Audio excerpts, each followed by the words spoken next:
کوئی شخص اگر خواب میں پیالہ خریدتے ہوئے دیکھتا ہے یا پیالہ اس کو ملتا ہے یا کوئی شخص دیتا ہے تو یہ اس بات پر دلیل ہے کہ اس کو خوشی حاصل ہوگی، یا کنیز یا غلام خریدے گا یا وہ عورت سے نکاح کرے گا۔ حضرات مزید آگے ارشاد فرماتے ہیں، کوئی شخص اگر خواب میں پانی پیتے ہوئے خود کو دیکھتا ہے، پیالے میں پانی پی رہا ہے، تو یہ اس بات پر دلیل ہے کہ اس کو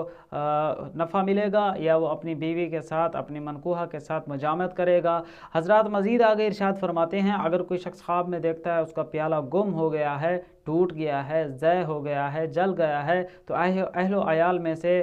کسی کے جدا ہونے پر دلیل ہے کہ اگر کوئی شخص خواب میں پہاڑ پر چڑھتا خود کو دیکھتا ہے تو یہ عزت ملنے، سرفرازی اور بلندی ملنے پر دلیل ہے، کسی بزرگ سے فیض حاصل کرنے پر دلیل ہے، اسی طرح نفع پانے پر بھی دلیل ہے۔ حضرات فرماتے ہیں، اگر کوئی شخص خواب میں نیچے اترتے ہوئے دیکھتا ہے تو یہ بھی اس بات پر دلیل ہے کہ بادشاہ وقت سے یا رئیس شہر سے عزت اور مرتبہ ملنے پر دلیل ہے۔ اگر کوئی شخص خواب میں یہ دیکھتا ہے کہ وہ پھولدار یا پھلدار درخت سے پتے توڑ رہا ہے تو یہ اس امر پر دلیل ہے کہ بے انتہا اللہ تعالیٰ اس کو روزی دینے والے ہیں اور اس کو اللہ تعالیٰ اس کی زندگی میں خیر اور برکت دینے والے ہیں۔ اگر کوئی شخص خواب میں یہ دیکھتا ہے کہ وہ کسی کڑوے درخت سے